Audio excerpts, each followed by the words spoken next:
বিসমিল্লাহির রহমানির রহিম। বুখারী শরীফ কিতাবুল ওয়াহি, হাদিস নম্বর ৩। উম্মুল মুমিনিন হযরত আয়েশা সিদ্দিকা রাদিয়াল্লাহু আনহা হতে বর্ণিত, তিনি ফরমায়েছেন, রাসূলুল্লাহ সাল্লাল্লাহু আলাইহি ওয়াসাল্লামের উপর ওহীর সূচনা উত্তম স্বপ্ন দ্বারা হয়েছিল। যে স্বপ্নই হুজুর সাল্লাল্লাহু আলাইহি ওয়াসাল্লাম দেখতেন তা একবারে উজ্জ্বল প্রভাতের ন্যায় প্রতীয়মান হতো।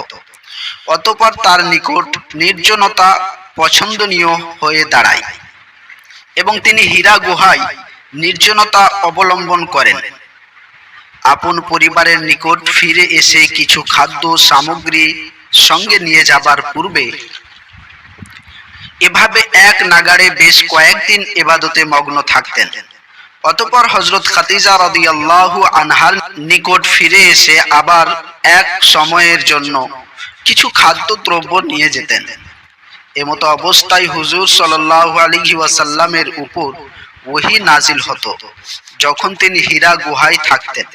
এভাবে ফেরেশতা হাজির হতেন এবং তিনি আরজ করতেন, পড়ুন। হুজুর সাল্লাল্লাহু আলাইহি ওয়াসাল্লাম ইরশাদ করলেন, আমি পড়ি না। হুজুর সাল্লাল্লাহু আলাইহি ওয়াসাল্লাম ফরমালেন, ফেরেশতা আমাকে তাকত দিয়ে চেপে ধরল এবং ছেড়ে দিল, আর পুনরায় বলল, পড়ুন। আমি বললাম, আমি পড়ি না। সে পুনরায় আমাকে ধরল এবং দ্বিতীয়বার ও শক্তি দিয়ে আমায় চেপে ধরল, পুনরায় ছেড়ে দিয়ে বলল, পড়ুন। আমি বললাম, আমি পড়ি না। হুজুর সাল্লাল্লাহু আলাইহি ওয়াসাল্লাম ফরমালেন, তারপর তৃতীয়বার তিনি আমাকে জড়িয়ে ধরে এমনি ভাবেই চাপ দিলেন, এরপর ছেড়ে দিয়েই বললেন, পড়ুন। আপনার রবের নামে, যিনি সবকিছু সৃষ্টি করেছেন, যিনি মানুষদের জমাট রক্ত হতে সৃষ্টি করেছেন, পড়ুন। আর আপনার রব মহা মহিমান্বিত। অতঃপর হুজুর সাল্লাল্লাহু আলাইহি ওয়াসাল্লাম এসব আয়াত নিয়ে ফিরলেন। হুজুরের অন্তর কম্পিত হচ্ছিল। তিনি সাল্লাল্লাহু আলাইহি ওয়াসাল্লাম হযরত খাদিজা বিনতে খুয়াইলিদের নিকট এলেন এবং ফরমালেন, আমাকে কম্বলে ঢেকে দাও, আমাকে কম্বলে ঢেকে দাও। তিনি হুজুরকে চাদর দিয়ে ঢেকে দিলেন। ভীতি দূর হলো। হুজুর সাল্লাল্লাহু আলাইহি ওয়াসাল্লাম হযরত খাদিজা রাদিয়াল্লাহু আনহাকে সকল ঘটনা জানিয়ে ফরমালেন, আমি আমার নিজের উপর আশঙ্কা বোধ করছিলাম। হযরত খাদিজা রাদিয়াল্লাহু আনহা বললেন, আল্লাহর কসম, কখনো এরূপ হবে না। আল্লাহ রাব্বুল আলামিন কখনো আপনাকে লাঞ্ছিত করবেন না, কারণ আপনি তো আত্মীয় স্বজনদের সহিত সদাচরণ করেন, মেহমানদের আপ্যায়ন করেন এবং হক পথে আগত মুসিবতে মাদাদ করেন। এরপর হুজুর সাল্লাল্লাহু আলাইহি ওয়াসাল্লামকে হযরত খাদিজা রাদিয়াল্লাহু আনহা স্বীয় চাচাতো ভাই ওরাকা বিন নওয়াফিল বিন আসাদ বিন আব্দুল উজ্জা বিন কুসাইয়ের নিকট নিয়ে গেলেন। ওরাকা জাহিলি যুগে নাসরানি হয়ে গিয়েছিলেন। তিনি আরবি ও ইব্রানি ভাষায় লিখতে জানতেন। আল্লাহ প্রদৌ তৌফিকে ইনজিল শরীফকে ইব্রানি ভাষায় লিখতেন এবং সেই সময় খুবই বৃদ্ধ ও অন্ধ হয়ে গিয়েছিলেন। তাকে হযরত খাদিজা রাদিয়াল্লাহু আনহা বললেন, হে চাচাতো ভাই, নিজের ভাতিজার কথা শুনুন। হুজুর সাল্লাল্লাহু আলাইহি ওয়াসাল্লামকে ওরাকা জিজ্ঞেস করলেন, ভাতিজা, আপনি কি দেখেন? রাসূলুল্লাহ সাল্লাল্লাহু আলাইহি ওয়াসাল্লাম যা কিছু দেখেছিলেন তা বর্ণনা করলেন। হুজুর সাল্লাল্লাহু আলাইহি ওয়াসাল্লামকে ওরাকা বললেন, ইনি সেই ফেরেশতা যাকে আল্লাহ তাআলা হযরত মুসা আলাইহিস সালাম এর নিকট প্রেরণ করেছিলেন। হায় আফসোস, যদি সেই দিন আমার যুবকের শক্তি থাকতো। হায় আফসোস, আমি যদি সেদিন জীবিত থাকতাম, যেদিন আপনার কওম আপনাকে বের করে দেবে। হুজুরে আকরাম সাল্লাল্লাহু আলাইহি ওয়াসাল্লাম ফরমালেন, আমার কওম কি আমাকে বহিষ্কার করবে? তিনি বললেন, হ্যাঁ, যখনই কোনো ব্যক্তি আপনার ন্যায় শরীয়ত নিয়ে আসে তখনই তার শত্রুতা করা হয়েছে, তাকে কষ্ট দেওয়া হয়েছে। তার কয়েকদিন পরে ওরাকা ওয়াফাত পান এবং ওহী আসার বিরতি ঘটে। Azmate Mustafa TV Islamic YouTube channel.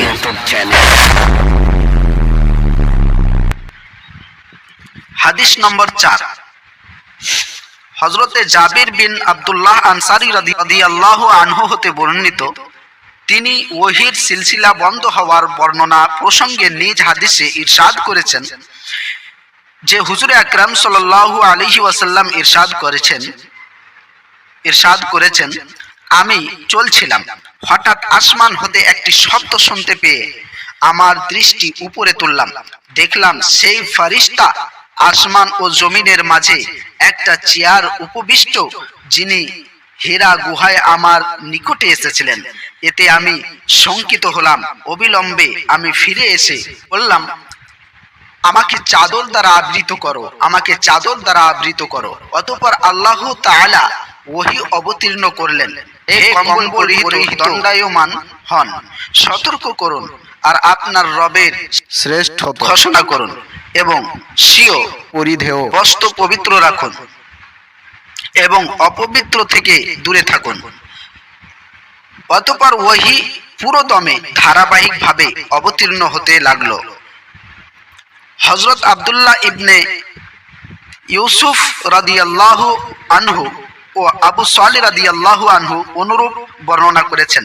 Hilal ইবনে রাদ্দাদ রাদিয়াল্লাহু জোহরি রাদিয়াল্লাহু আনহু থেকেও অনুরূপ বর্ণনা করেছেন। ইউনুস ও মামার বাওয়াদিরা শব্দটি উল্লেখ করেছেন।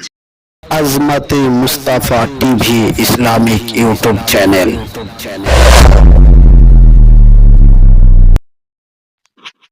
বুখারী শরীফ হাদিস নম্বর 5, বিসমিল্লাহির রহমানির রহিম। হযরত ইবনে আব্বাস রাদিয়াল্লাহু তাআলা আনহু হতে বর্ণিত, আল্লাহ তাআলার বাণী, ওহী দ্রুত আয়ত্ত করার জন্য আপনি কোরআন অবতীর্ণ হওয়ার সাথে সাথে নিজের জিহ্বাকে নড়াবেন না। ইবনে আব্বাস রাদিয়াল্লাহু তাআলা আনহু এর ব্যাখ্যায় বর্ণনা করেন, রাসূল পাক সাল্লাল্লাহু তাআলা আলাইহি ওয়াসাল্লাম কোরআন নাজিল হওয়ার সময় কঠিনতা অনুভব করতেন।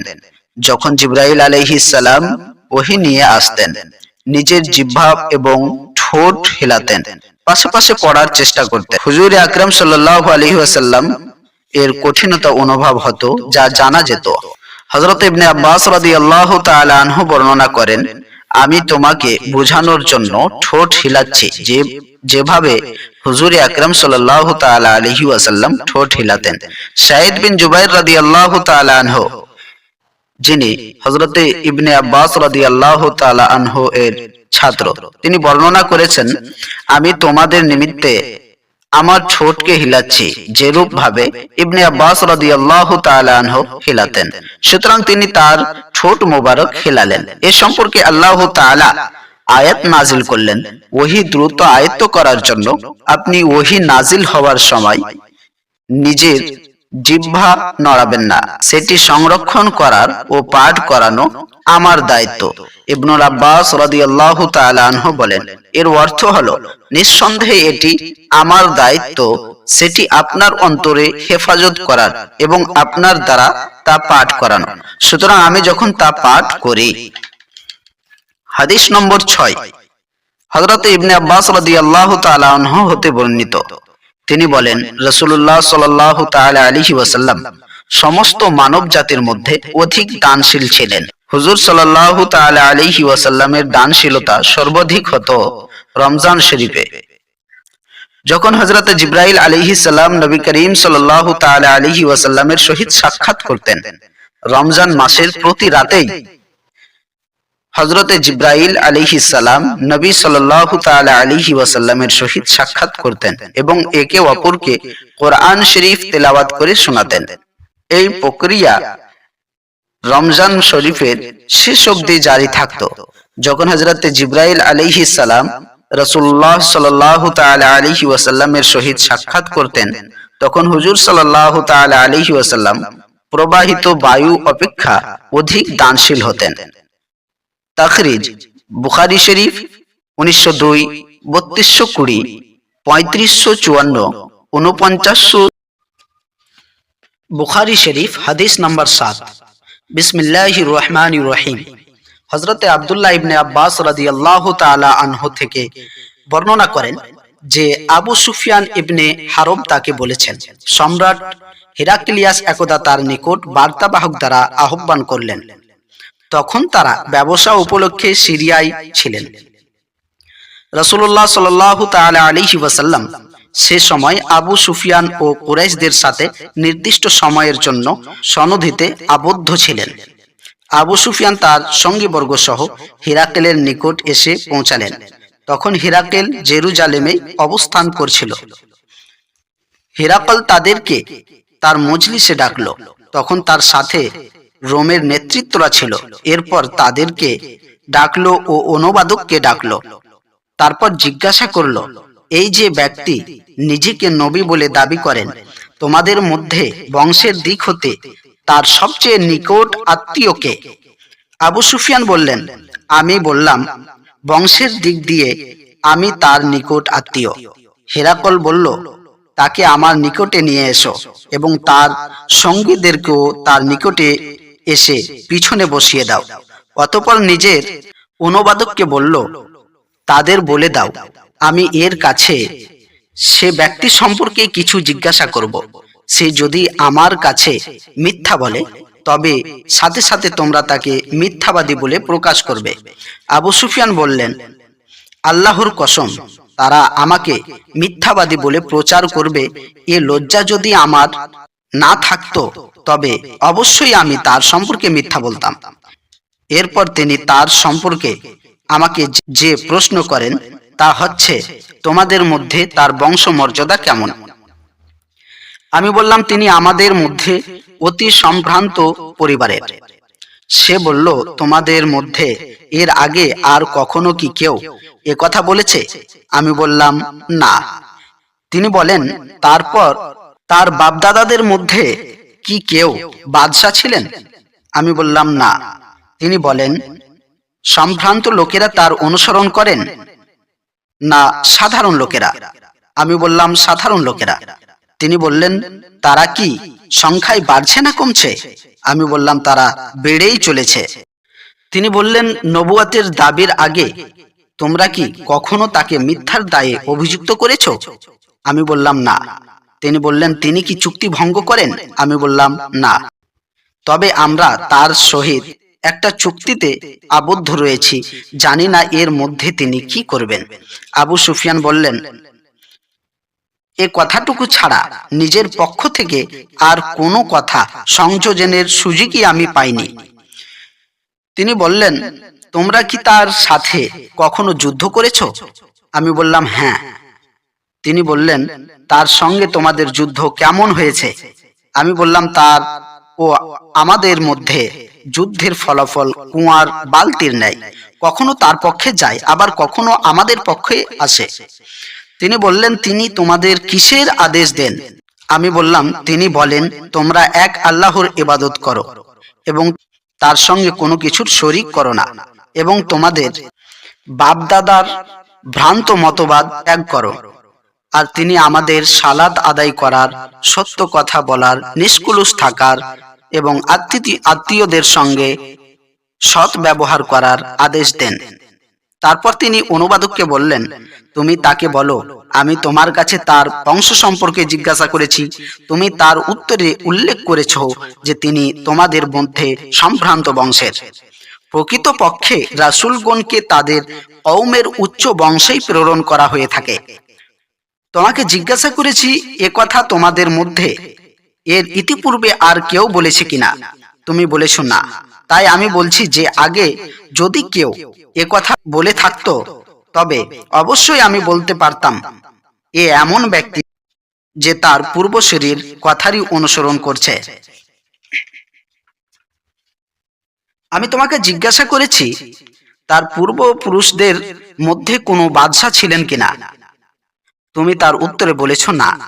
তাই আমি বলছি যে তার পূর্বপুরুষদের মধ্যে যদি কোনো বাদশাহ থাকতেন, তবে আমি বলতাম, ইনি এমন এক ব্যক্তি যিনি তার বাপ দাদার বাদশাহী ফিরে পেতে চান।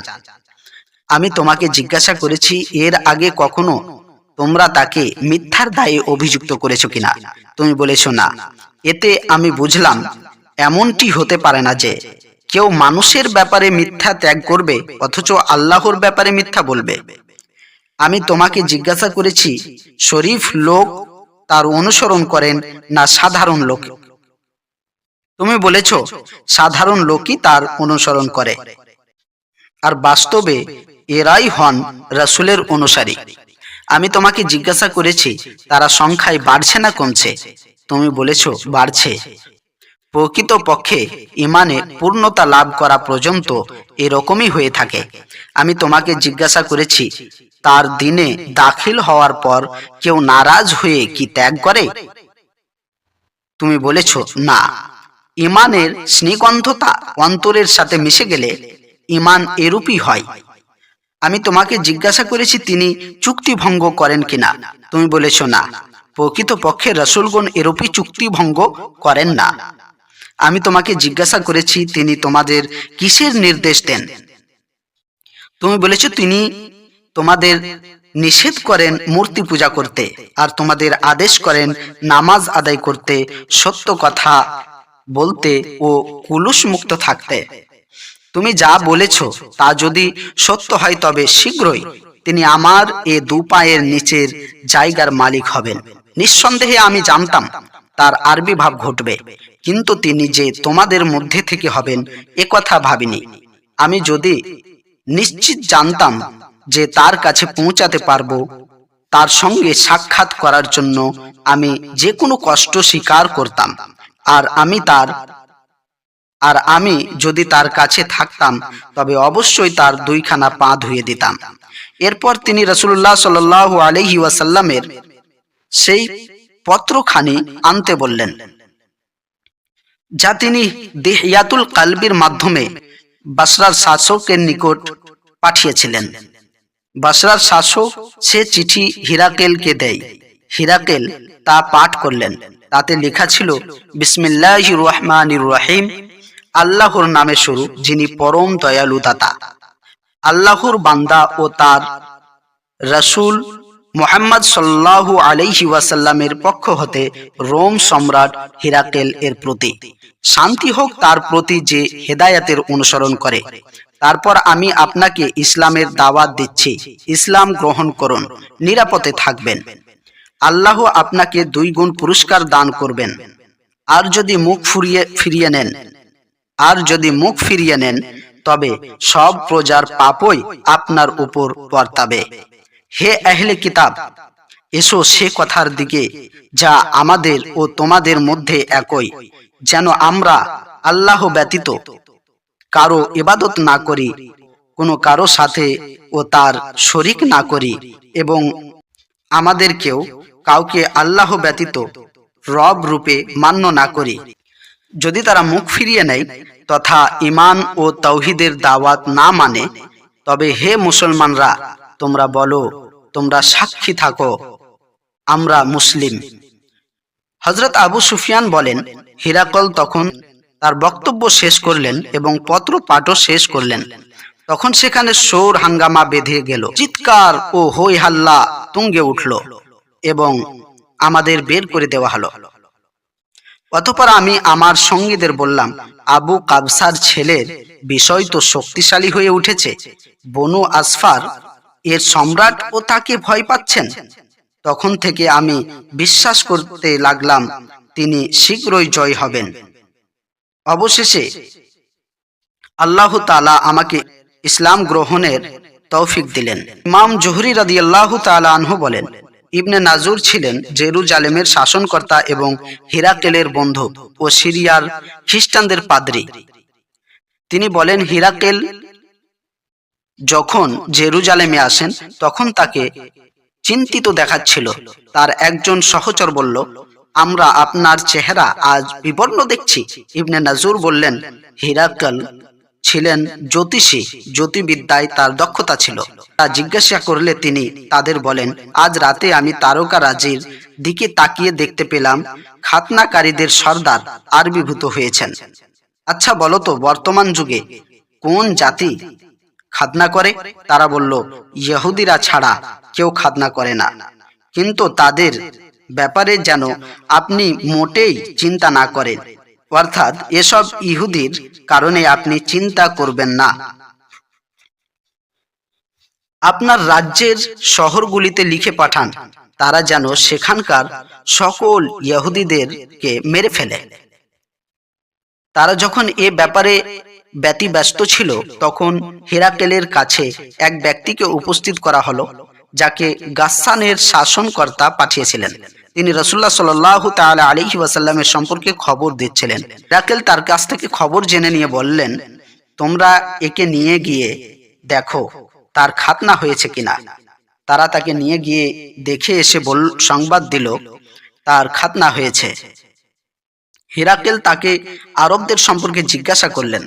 সে উত্তর দিল তারা খাতনা করে। তারপর হেরাকেল তাদের বললেন, ইনিই হুজুরে আকরাম সাল্লাল্লাহু তাআলা আলাইহি ওয়াসাল্লামের উম্মতের সর্দার, তিনি আবির্ভূত হয়েছেন। এরপর হেরাকল রোমে তার বন্ধুর উদ্দেশ্যে লিখলেন। তিনি জ্ঞানে তার সমকক্ষ ছিলেন। পরে হেরাকল হিমস চলে গেলেন। হিমসে থাকতেই তার কাছে তার বন্ধুর চিঠি এলো, যা নবী আকরাম সাল্লাল্লাহু তাআলা আলাইহি ওয়াসাল্লামের আরবি ভাব এবং তিনি যে প্রকৃত নবী এ ব্যাপারে হেরাকেলের মতের সমর্থন করছিল। তারপর হেরাকেল তার হিমস প্রসাদে রোমের স্থানীয় ব্যক্তিদের ডাকলেন এবং প্রাসাদের দরজা বন্ধ করে দেওয়ার হুকুম দিলেন। দরজা বন্ধ করা হলো। তারপর তিনি সামনে এসে বললেন, হে রোমবাসী, হে রোমবাসী, তোমরা কি কল্যাণ, হেদায়াত এবং তোমাদের রাষ্ট্রের স্থায়িত্ব চাও? তাহলে এই নবীর বায়াত গ্রহণ করো। একথা শুনে তারা জংলি গাধার মতো ঊর্ধ্বশ্বাসে দরজার দিকে ছুটল, কিন্তু তারা তা বন্ধ অবস্থায় পেল। হেরাকেল যখন তাদের অনীহা লক্ষ্য করলেন এবং তাদের ঈমান থেকে নিরাশ হয়ে গেলেন, তখন বললেন, ওদের আমার কাছে ফিরিয়ে আনো।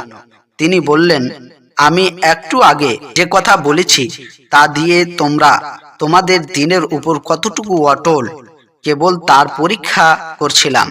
এখন আমি তা দেখে নিলাম। একথা শুনে তারা সাজদা করলো এবং তার প্রতি সন্তুষ্ট হলো। এই ছিল হেরাকেলের শেষ অবস্থা।